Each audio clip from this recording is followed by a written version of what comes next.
أعوذ بالله من الشيطان الرجيم بسم الله الرحمن الرحيم السلام عليكم ورحمة الله تعالى وبركاته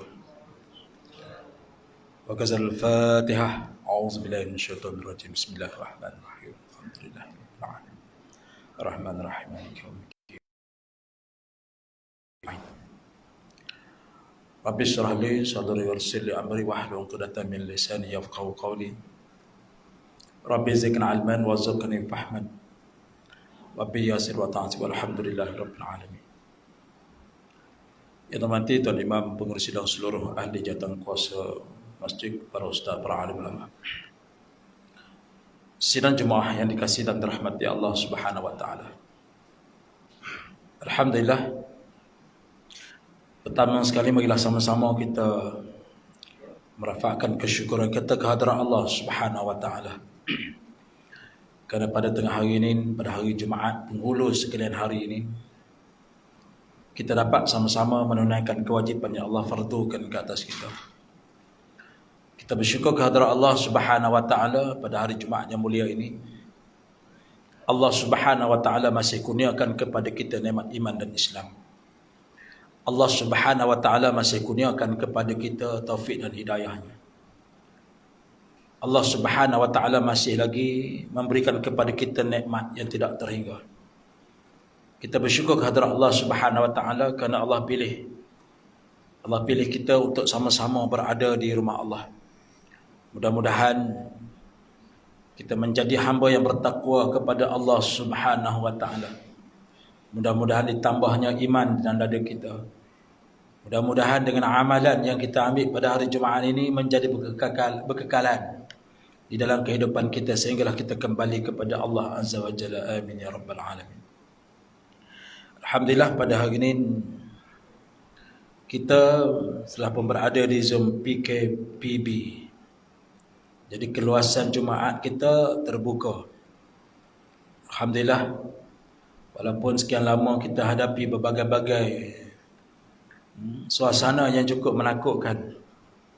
Walaupun ada orang dah mula rasa rimas, dah mula ada dah rasa tekanan, ada dah orang terjun jabatan kerana Covid, ada dah orang terjun hospital kerana Covid, ada dah orang lalui berbagai-bagai tekanan yang lalui ini sampai hingga dia hilang dah sabar. Mudah-mudahan kita tergolong dalam golongan orang yang sabar, insya-Allah. Mudah-mudahan dengan ujian ini menguatkan iman kita. Alhamdulillah, pukul 11.30 dah mula datang ke masjid ni, luar biasa. Kan? Walaupun Jumaat sekarang ni pukul 1.30 lebih. Kan? 1.30 Jumaat masuk waktu. Tapi pukul 12.30 subhanallah dah begitu ramai. Maknanya iman kita bertambah, mudah-mudahan berkekalan seumpama demikian. Pakat berebut dan dapat pahala dan ganjaran. Sebab kita nak pahala, nak ganjaran dengan Allah Subhanahu wa taala, kita kena usaha. Nak ganjaran dengan Allah Subhanahu wa taala, dia bukan mari saja. Dia bukan duduk termenung, dia mari saja pahala dah. Ada pahala yang mari saja dengan apa? Dengan hati yang berzikir. Hati qalbu ila bizikri, hati yang ingat kepada Allah. Hati yang sentiasa hidup dengan Allah Subhanahu wa taala, walaupun dia duduk saja dapat pahala. Atau tidur pun dapat pahala. Tidur kalau kena cara dia dapat pahala. Tidur untuk mendapat mardatillah, keredaan Allah, dapat pahala. Jadi suatu kerja amalan kita ni tuan-tuan, semua ada ruang dah. Ada kalau kena gaya ke, kena cara dia, dapat pahala. Ada dapat pahala. Dan ada benda yang menyebabkan dapat dosa, dah. Kalau tidur sampai tak sembahyang zuhur, tak sembahyang asar, dah. Dia tu bukan tidur nama dia. Yang tidur ni nak dapat nikmat. Bila dapat nikmat, bersyukur. Bersyukur dengan cara apa? Dengan cara taat pada perintah Allah Subhanahu wa taala. Itu kaedah dah. Alhamdulillah, pada hari ini saya sambung balik hadis daripada Rasulullah sallallahu alaihi wasallam, pesanan ataupun peringatan ataupun wasiat baginda Rasulullah sallallahu alaihi wasallam kepada Abu Dzar Al-Ghifari. Bagaimana hadis Nabi sallallahu alaihi wasallam, an Abi Dzar radhiyallahu anhu qala, awsani Khalil sallallahu alaihi wasallam bisab'i bil hubbi masaqin wa anuwa minhum wa adzurra illa ma huwa al-ashfal minni wa la adzurra illa man huwa faqir wa a'thilli rahimin wa hilah jafani wa ana aqsira min la haula wa la quwwata illa billah wa an atakallama bil muri haqqi wa la tankhudhni fillahi lawmata lil an wa la as'ala lin nasi syai'a atau kama qala. Nabi sallallahu alaihi wasallam bersabda daripada Abu Zar Al-Ghifari, kekasihku Rasulullah sallallahu alaihi wasallam mewasiatkan 7 perkara. Pada dua Jumaat yang lalu saya baca 2 saja. Iaitu pertama sekali, supaya aku mencintai orang miskin dan mendekatkan diriku dengan mereka. Dan yang kedua, baginda merintahkan agar aku melihat kepada orang yang berada di bawahku, iaitu kurang daripadaku, dan tidak melihat kepada orang yang berada di atasku. Baginda merintahkan agar aku menyambung silaturahim meskipun mereka berlaku kasar kepadaku. Yang keempat, dianjurkan agar aku memperbanyakkan mengucap la haula wa la quwwata illa billah. Tidak ada daya dan upaya kecuali pertolongan Allah. Yang kelima, aku diperintahkan untuk mengatakan kebenaran walaupun pahit. Keenam, baginda wasiat agar aku tidak takut celaan orang yang mencela dan berdakwah kepada Allah. Yang ketujuh, baginda melarang aku agar tidak meminta-minta sesuatu pun kepada manusia. Ini di antara perkara yang perlu ada dalam sifat diri kita. Perkara yang kedua yang saya baca pada minggu lepas berkaitan dengan melihat orang yang lebih rendah daripada kehidupan dan kebenaran. Melihat orang yang rendah daripada kita lebih mulia. Jangan tengok orang yang di atas daripada kita. Nabi SAW ingat kata, lihatlah orang yang lebih rendah. Lihatlah orang yang lebih kurang daripada kita. Kalau kita sakit, boleh lihat orang yang lebih sakit daripada kita. Lihat kita derita. Jangan lihat orang yang atas daripada kita yang senang. Tapi tengoklah bagaimana orang yang derita di bawah daripada kita. Daripada kita banyak lagi orang yang derita. Banyak lagi orang yang berada dalam kesengsaraan hidup. Banyak lagi orang yang berada dalam suasana mengharapkan sesuatu daripada orang lain. Sepatutnya pertolongan dan sebagainya. Sebab tu kita tengok sekarang ni banyak orang berada dalam keadaan susah. Ini ujian daripada Allah Subhanahu Wa Taala dan ujian kepada orang yang berada. Ujian kepada orang yang ditimpa musibah. Orang yang susah. Ujian. Kita baca ujian berat yang kepada orang susah. Tetapi sebenarnya Allah Ta'ala buka kita.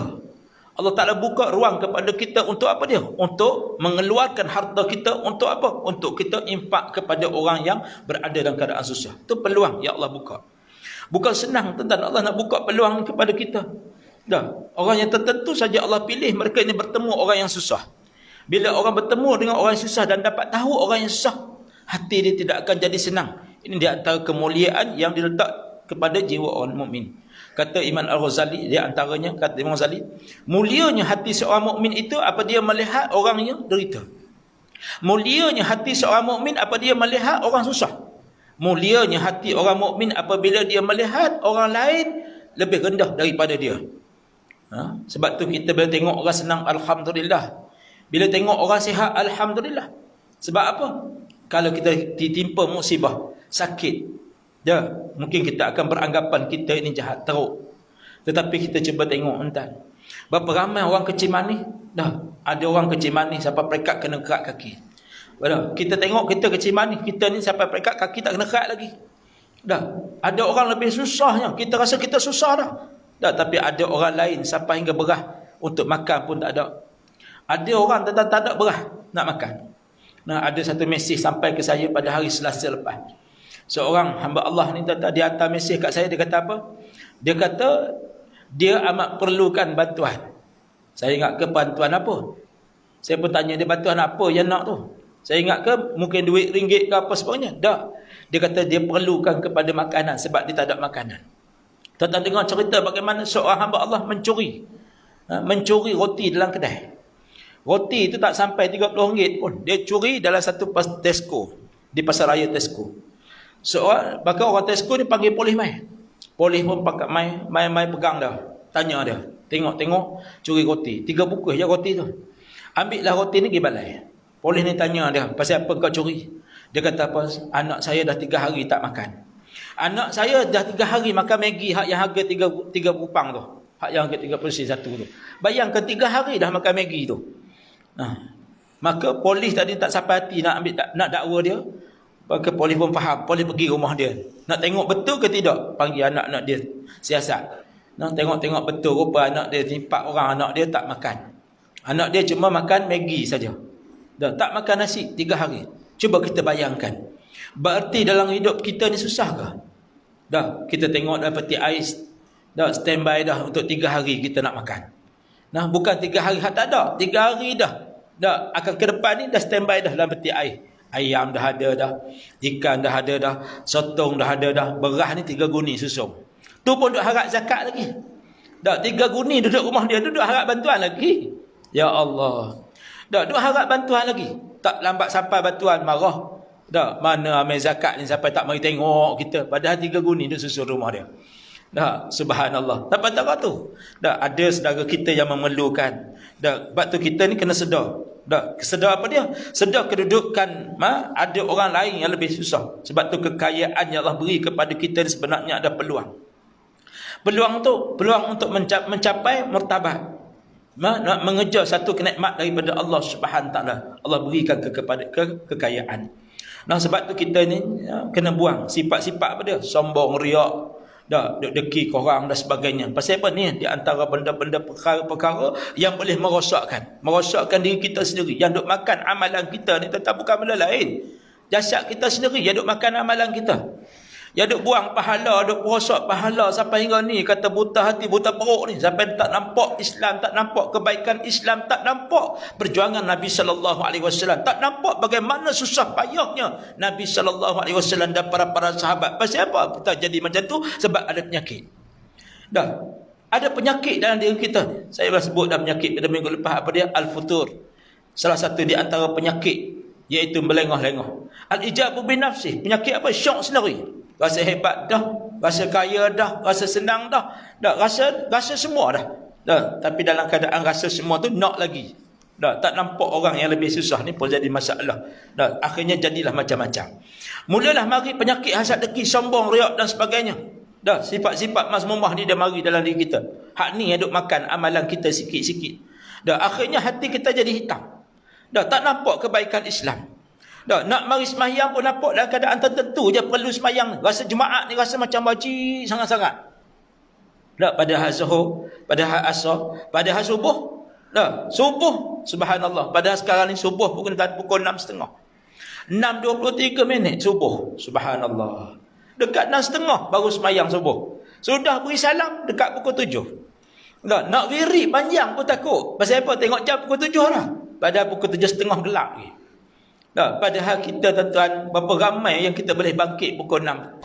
Dah, kok dah niat nak mari maju maaf ke nak cari surau masjid ke nak mari tempat mulia, dah dia tak teringat. Sama juga dia sambung tidur sampai pukul 7.30 baru bangun. Sama juga. Dah, waktu sihat ke, waktu sakit ke, waktu senang ke, panjang masa dia tak teringat kita nak buat ibadah kepada Allah. Tak teringat. Padahal subuh tu Allah hancur tuan-tuan. Pasal apa? Allah nak beri peluang kepada kita. Apatah lagi kita berada dalam bulan Rejab ni. Subhanallah. Allah nak beri peluang tuan-tuan. Kita bangkit pukul 5.30. Lama ni kita boleh bangkit pukul 5.20 tu subuh dah. 5 suku subuh dah. Sekarang ni cuba bayangkan sejam jarak dia. Dah, Allah Ta'ala hancur. Untuk apa? Beri peluang kepada kita tuan-tuan. Allah beri peluang kepada kita untuk beramal. Allah beri peluang untuk kita beribadah kepada Allah Subhanahu taala. Bangkit sembahyang tahajud dan lagi pukul 6 suku untuk sembahyang tahajud. Subhanallah. Dan lagi setakat 2 rakaat, 4 rakaat pun sempat lagi kita boleh sembahyang tahajud pukul 6 suku. Terjaga pukul 6. Subhanallah. Dah. Tapi kalau hati kita kotor tuan-tuan, hati kita ada hijab dengan Allah Ta'ala, Allah tak gerak kita, tak bangkit kita, tak rasa kita nak sembahyang tahajud, tak rasa kita nak buat ibadah, tak rasa kita ni nak cari pahala dengan Allah Subhanahu Wa Ta'ala, tak rasa. Tak rasa tuan-tuan. Subhanallah. Nabi SAW bersabda, laisal ghina an kasratil arad walakinnya ghina inna nafsi. Kekayaan itu bukanlah dengan banyaknya harta, tetapi kekayaan itu adalah kekayaan hati. Nabi SAW bersabda, laisal ghina an kasratil ard. Dah. Yang dikatakan kekayaan itu bukan harta. Sebab Allah Ta'ala tak pandang harta kita. Allah tak pandang duit kita dalam akaun bank. Allah tak pandang kita banyak mana di rumah kereta kita dan sebagainya. Allah tak pandang yang tu. Dah. Kerana walakinna ghina an nafsi. Kerana Allah Ta'ala pandangnya iaitu kekayaan hati. Hati kita dengan Allah, hati kita dengan makhluk, hati kita dengan manusia, hati kita dengan saudara kita, dengan kawan kita. Hati kita ni. Subhanallah. Dan hadis Nabi SAW sabda lagi, qad aflaha man aslama wa ruziqa kaffafan wal qana'anhu Allahu bima aqtahu. Sesungguhnya sangat beruntunglah orang yang telah memeluk Islam dan diberikan rezeki yang cukup oleh Allah Subhanahu Wa Taala, dan Allah Subhanahu Wa Taala menjadikannya berasa puas terhadap apa yang diberikan kepadanya. Subhanallah. Orang yang beruntung kata Nabi SAW iaitu orang tu duduk dalam Islam dah. Boleh duduk dalam satu agama yang Allah redha. Inna dina indallah al-Islam. Tidak ada agama lain melainkan agama si Allah ni iaitu agama Islam. Agama yang Allah redha. Agama yang Allah beri peluang kepada kita boleh duduk dalam Islam dah. Tak payah nak cari Islam. Tak macam mana orang kafir duk cari Islam. Cari Islam ni. Ada orang kafir tuan tunggu hidayah Allah, duk cari hidayah Allah. Tak dapat hidayah Allah Subhanahu Wa Taala. Kita daripada dalam perut zuriat kita, keturunan kita, tok wan tok nyuk kita dah Islam dah. Alhamdulillah. Takkah rasa beruntung tuan-tuan kita dah Islam dah? Takkah rasa satu nikmat tuan-tuan Allah bagi kat kita ni, tuan-tuan lahir dalam Islam dah. Subhanallah. Dah belum lahir lagi, belum kita dicantum sebagai makhluk lagi kat dunia ni pun dah belum lagi dicantum sebagai manusia, kita ni dah Islam dah. Apa dia? Allah letak kita ni dalam rahim ibu seorang Islam. Allah letak lahir kita ni daripada zuriat Islam. Dah mak ayah kita Islam, tok wang kita Islam dah. Dah mungkin ada saudara kita, tok wang kita ni tak Islam lagi tapi mak ayah dia Islam. Ada orang kata mak ayah dia belum Islam tapi Allah beri hidayah dekat dia untuk masuk Islam. Subhanallah. Sebab tu kita tuan-tuan jangan lupa. Tempat kita ni tuan-tuan semakin banyak dah orang masuk Islam. Makin banyak dah orang masuk Islam. Cuma saya tak heboh lah. Ada yang kita kadang saya hantar dalam WhatsApp yang kita ajar mengucap orang masuk Islam. Dan terbaru sekali ada seorang Cina masuk Islam. Subhanallah. Tempat kita tuan-tuan banyak dah. Seorang demi seorang. Baru ni hak Kristian daripada Sabah. Dia main kerja di sini, di kilang, di Hetek ni. Akhirnya masuk Islam dengan kita. Mari telefon kat saya nak jumpa. Saya ingatkan nak jumpa urusan apa. Saya tanya dia urusan apa. Saya nak jumpa dengan ustaz, baru kita sembang macam mana dia. Jom jumpa di kedai. Dia ajak main rumah, tak mahu nak jumpa di kedai. Tak apalah, pergi jumpa di kedai. Dia beri khabar apa dia? Dia nak masuk Islam. Dia main khabar, dia tanya macam mana cara saya nak masuk Islam. Saya kata nak masuk Islam ni kerana nak kahwin dengan orang Islam ke? Pasal duduk di sini lama? Dah. Kan? Bukan masalah tu ustaz. Tapi saya dah rasa macam saya duduk berkawan dengan orang Islam ni. Dia kata, saya nak masuk Islam. Kebetulan Allah beri hidayah dekat dia. Rumah dia tak jauh daripada satu surau. Tak payah sebutlah surau mana. Tapi dekat kawasan kita. Rumah dia dekat dengan surau. Hari-hari dia duduk dengar azan. Subhanallah. Allah buka pintu hati dia. Bayangkan tuan-tuan, orang yang dah lahir daripada keturunan Islam, tiba-tiba dengar azan jadi serabut. Subhanallah. Bayangkan tuan-tuan, orang lahir dalam keturunan Islam dah, zuriat Islam dah, tapi hati dia serabut dengan Quran. Subhanallah. Pelik tuan-tuan. Serabut, tak senang dengan Islam. Orang nak buat cara Islam tak kena, orang nak buat cara ni tak kena, orang sebut tak kena. Subhanallah. Ni zaman lah tuan-tuan. Dia jadi serabut, kan pelik tuan-tuan. Tak sedar kata apa tidak tuan-tuan, orang yang duduk dia lahir daripada zuriat kafir, tetapi akhirnya mendapat hidayah Allah, dia masuk Islam. Subhanallah. Allah pilih mereka. Yang paling kita takut yang saya sebut tadi. Apa dia? Dah mengucap 2 kalimah syahadah dan mari daripada keturunan Islam, rahim Islam, mak ayah Islam, keturunan semua orang sampai Islam, tiba-tiba tak mahu kepada Islam. Yang ni kena cek tengok pasal apa. Yang ni kena cek tengok kenapa. Pasal vaksin kita takut. Kita kata ada macam-macam. Semua pakat nak jadi pakar belaka. Padahal pakar yang bodoh. Kita tak sedar tuan-tuan. Kita rasa kita macam cerdik, rupanya bodoh. Ada orang hak lebih pakar di atas, kita rasa kita hebat dah. Nampak tak? Subhanallah. Kita rasa hebat. Batu macam-macam alasan, buat ulasan tu. Dah. Kononnya apa nama vaksin ni Yahudi punya. Dah. Padahal kita dah beritahu dah. Jangan duk makan di McDonald. Kerana menaja orang-orang kafir membunuh orang Islam di Palestin. Tapi berapa ramai yang beratur di McDonald? Berapa ramai tuan-tuan? Senang lagi makanan orang kafir daripada makanan orang Islam. Tak sedap tuan-tuan. Kedai hak makan produk orang Islam tak berapa nak sedap. Dah, sebut je nama hak ni. Oh, walaupun produk kafir kita tahu, tapi kita tak fikir pun pasal benda subhah. Tentu kita tak heran pula. Rokok, kita boleh hisap entah kena rasakan. Padahal rokok dah habaq dah. Dalam rokok tu ada arak. Tembakau direndam dengan arak yang muslah menjadikan haram. Tak heran. Bukan setakat rokok, dengan putih-putih dengan kotak-kotak sekali telan. Nah, tapi bila main waxing, oi, tikai sakan. Entah. Padahal vaksin yang kita ambil, Malaysia ambil ni, yang mari dari produk Islam. Doktor pakar, saintis Islam yang buat ini daripada Turki. Oi, tak boleh. Ini benda subah, begini. Allahu Akbar. Pakar betul dia. Saya nak tangkap orang ni, nak suruh dia pergi jawab depan kerajaan. Ni, dia pakar ni. Kalau ada yang berani cakap depan saya, silakan. Kita nak ambil, nak hantar ke kementerian ni, abang ni pakar ni. Pakar di Lunai. Semalam kena tengok. Tak maaf saya sebut. Memang saya marah. Pasal apa? Dia bukan pakar. Tapi, boleh buat cerdik. Macam cerita itu, masa 370 jatuh. Kapal terbang 370 hilang. Duduk di kedai kopi 6 orang. Hak cakap cerita pasal kapal terbang ni, saya pun terkejut. Dia cerita dalam kapal terbang ni, dia kata dalam kapal terbang ni ada kotak-kotak. Orang akan masuk duduk dalam kotak tu, ia akan jadi terapung. Kita duk bayang, kita ni hak duk naik kapal terbang 5-6 kali setahun ni, tak fikir benda tu. Dia ni boleh cerita kapal terbang ni macam satu alien. Dia duk tengok cerita bayang.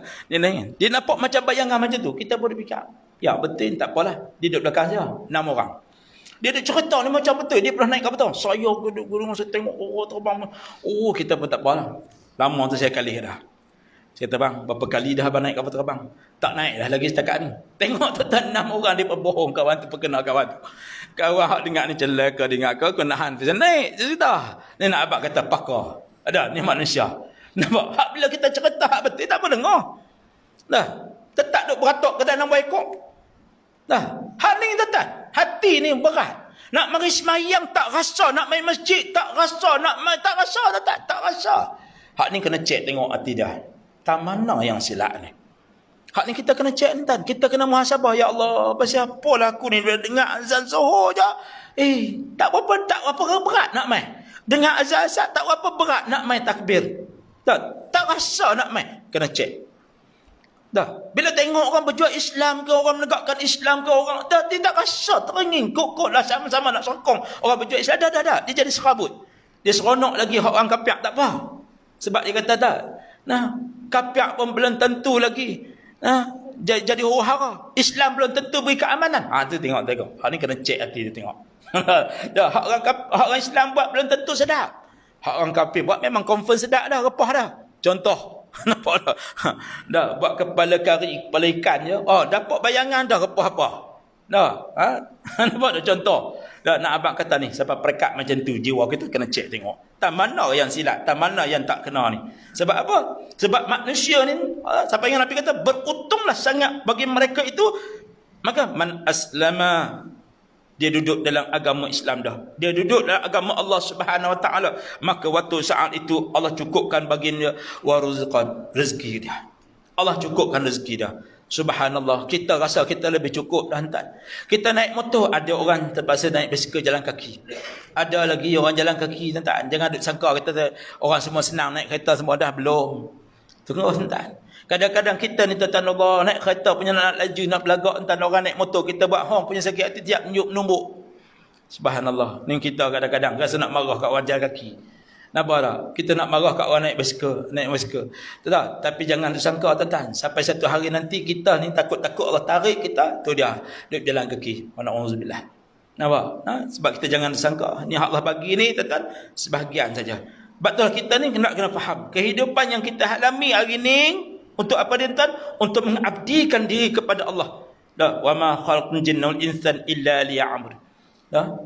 Dan tidaklah aku menciptakan jin dan manusia melainkan agar menjadi mereka ini beribadah kepada Allah Subhanahu Wa Taala. Allah jadikan kita ni tetap sebagai muslim untuk mendapat makanan harian kita dalam kehidupan kita ini. Semua ni adalah nikmat yang paling besar dikurniakan oleh Allah Subhanahu Wa Taala. Subhanallah. Allah bagi ganjaran kat kita banyak. Entah nikmat, entah ceritalah. Siapa nikmat kata nikmat, ketuk pun nikmat. Cuba bayangkan orang tak boleh kentut. Macam mana? Subhanallah, pergi ke hospital terpaksa kena tebuk buang angin. Allahu Akbar. Nah, bayangkan, kentut pun nikmat, sedawa nikmat. Dah, bersin nikmat. Bersin pun nikmat. Subhanallah, tengok sebahagian sekarang ni kita tidak boleh rasa selesa duk pakai mask. Allah Ta'ala tarik nikmat yang selama ni kita selesa. Dah, selama ni kita tak selesa dengan pakai mask. Dengan tak pakai mask. Tapi hari ni semua kena pakai. Dulu kita duk perli pakai produk apa. Dah ni semua jantan tina pakai produk. Tak kira lelaki, tak kira perempuan, semua pakai produk, pakai tutup muka habis. Dulu kita duk kata orang pakai produk duk perli kat depan. Pakai produk buat apa dah gini-gini dah nah. Dah ni semua kena. Subhanallah. Entah. Sampai kita nak nyawa pun rasa, ya Allah. Nampak tak? Ni benda dia entah. Benda ni sebagai satu pengajaran kepada kita. Dah. Sebab apa? Sebab ada suatu benda ni, dia ada hikmah yang besar yang dikurniakan oleh Allah Subhanahu Taala kepada kita. Dah. Man asbaha minkum aminan min sirbi. Dan sesiapa saja di antara kamu yang berasa selamat di tempat tinggalnya. Kita ni semua rasa selesa.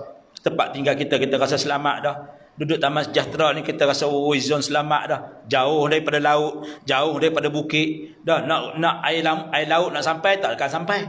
Nampak tak? Bukit nak puntuh jauh, kita mana ada bukit kawasan ni. Dah, kita rasa zon selamat dah. Dah, tapi jangan sangka. Nah, ada lagi tentera Allah yang lain. Dah, Allah hantar main macam-macam zaman lah tuan-tuan. Nah, ni waktu kemarau ni. Allah hantar api main. Dah, kadang-kadang bukan payah pun tuan-tuan, sikit benda je. Macam mana berlaku baru ni dekat padang apa nama ni high tech. Dia isap rokok dia balinting satu. Cukup dah. Dah menyebabkan habis hutan tu. Nampak? Allahu Akbar. Benda sikit je. Benda yang kita tak sangka. Macam mana berlaku di Gunung Bongsu. Waktu kemarau tengah panas-panas, bukan ada tanda hujan apa tak ada. Tiba-tiba Allah hantar peti beliau mai. Angkat bumbung habis satu rumah. Tu dia tuan-tuan. Subhanallah. Sebab tu kita jangan duk rasa zon selamat. Dah, sebab ada lagi tentera Allah. Tapi kita alhamdulillah.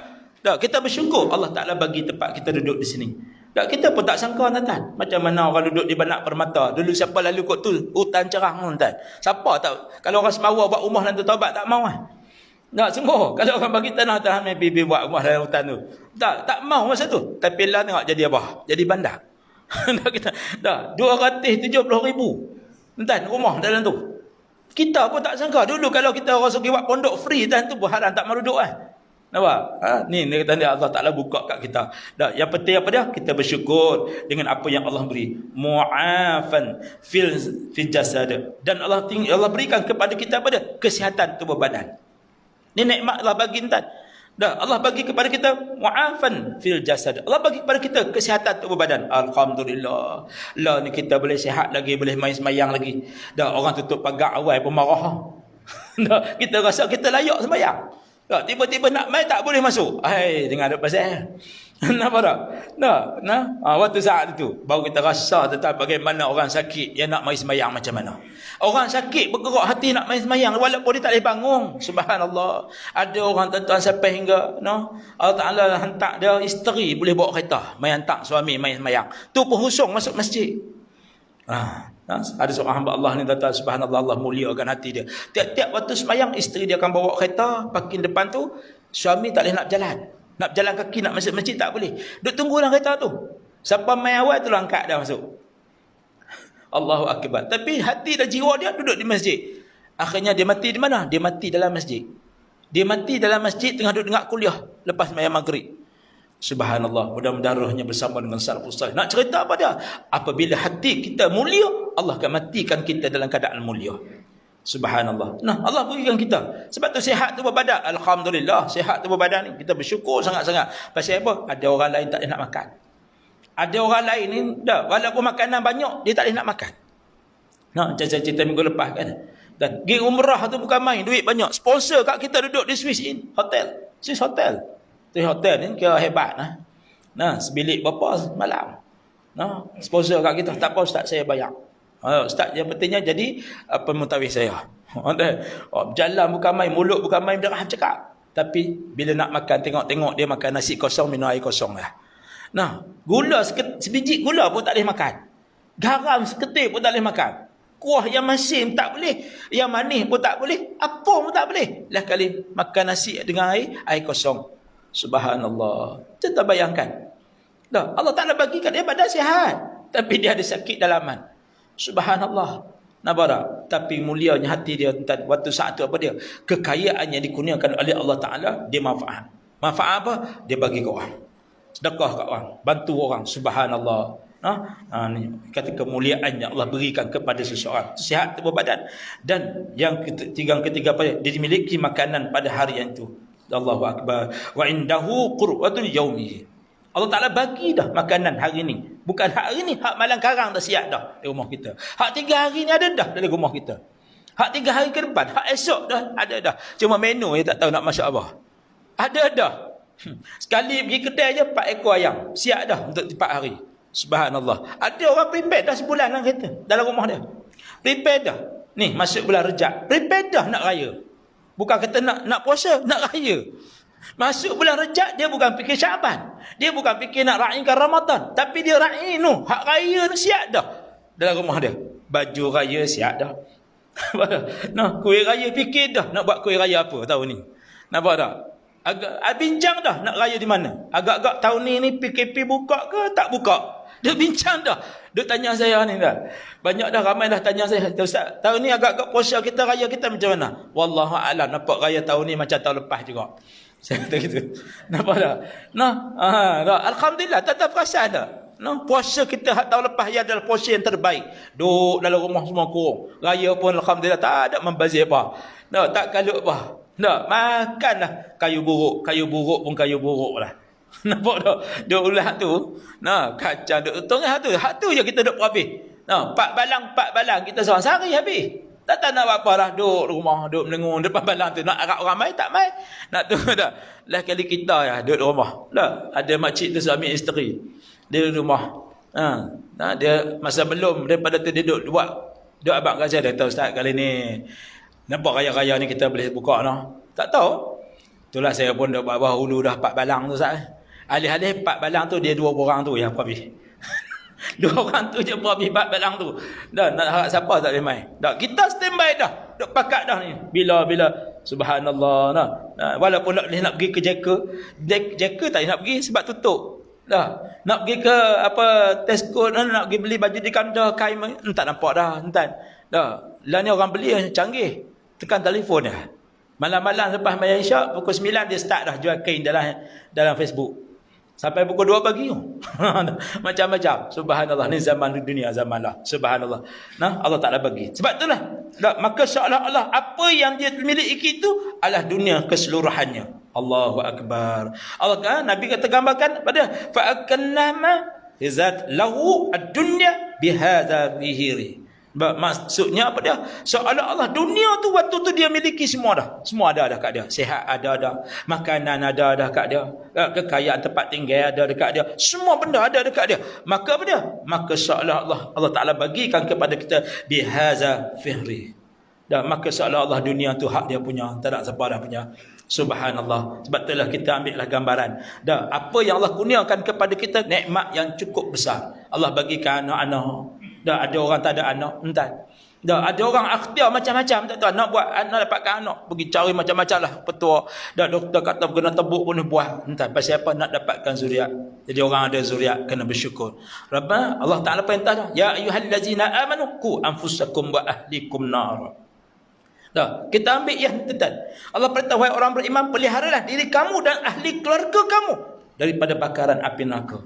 Kerana kemungkinan anak kita yang menyebabkan kita dihumbang ke dalam api neraka. Kita takut apa tuan? Takut anak kita ni lah menyebabkan kita ni dicampak oleh Allah Subhanahu Taala neraka. Kenapa? Kelalaian kita mendidik anak isteri kita. Kelalaian kita kenapa? Kerana kita lalai dengan Allah. Kita lalai dengan agama Allah Subhanahu Wa Taala. Yang ni yang kita kena bina. Yang ni yang kita kena baiki insya-Allah. Mudah-mudahan menjadi pengajaran kepada kita insya-Allah, mudah-mudahan. Jadi saya rasa cukup sekali dulu kuliah pada tazkir saya pada hari ini, dan insya-Allah ada pengumuman sikit saya nak buat, iaitu